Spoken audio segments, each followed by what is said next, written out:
Hello दोस्तों, आज की वीडियो में मैं आपको बताऊंगा कि आप सेफ्टी वाल्व कैसे सेट करेंगे। अगर आप भी कंपनी में काम करते हैं और आपको सेफ्टी वाल्व सेट करना नहीं आता है तो यह वीडियो देखकर आप लोग समझ जाएंगे कि आप लोग अपने बॉयलर पे या आपके जो रिएक्टर होता है उस पर सेफ्टी वाल्व कैसे सेट करेंगे, मतलब कितना केजी के प्रेशर पे आपको सेट करना है। तो आप लोग यह वीडियो देख के आप सभी लोग सेफ्टी वाल्व सेट कर लेंगे। तो वीडियो को स्टार्ट करते हैं और ध्यान से देखते हैं। यहाँ पर आप लोग देख सकते हैं, यहाँ पर ये सेफ्टी वाल्व है और इसको सेट करने का तरीका पूरा वीडियो में मैं प्रॉपर दे दिया हूँ और आप लोग उस वीडियो को देख के पूरा आप लोग सीखना जान जाएंगे कि यहाँ पर सेफ्टी वाल्व कैसे सेट किया जा रहा है।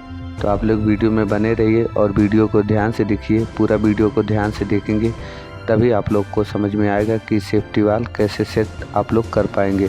तो यहाँ पर देख रहे हैं, यहाँ पर रिएक्टर पर सेफ्टी वाल्व सेट किया जा रहा है। अगर आपको बॉयलर पे सेफ्टी वाल्व सेट करना नहीं आता है तो आप लोग कमेंट बॉक्स में बोल दीजिए कि बॉयलर पे सेफ्टी वाल्व कैसे सेट करना है। तो उसका भी मैं एक अलग से वीडियो बनाकर आप लोगों को डाल दूंगा यूट्यूब के चैनल पे। फिर आप लोग उसको भी देख के बॉयलर पे सेफ्टी वाल्व सेट करना सीख जाएंगे।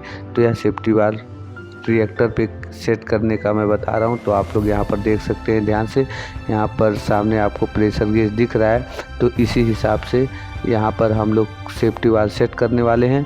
तो यहाँ पर प्रोसेस स्टार्ट कर दिया गया है। तो आप लोग देख के पूरा प्रोसेस जान लीजिए। अगर कोई प्रॉब्लम आता है तो आप लोग बताइए, कमेंट बॉक्स में ज़रूर बताइएगा।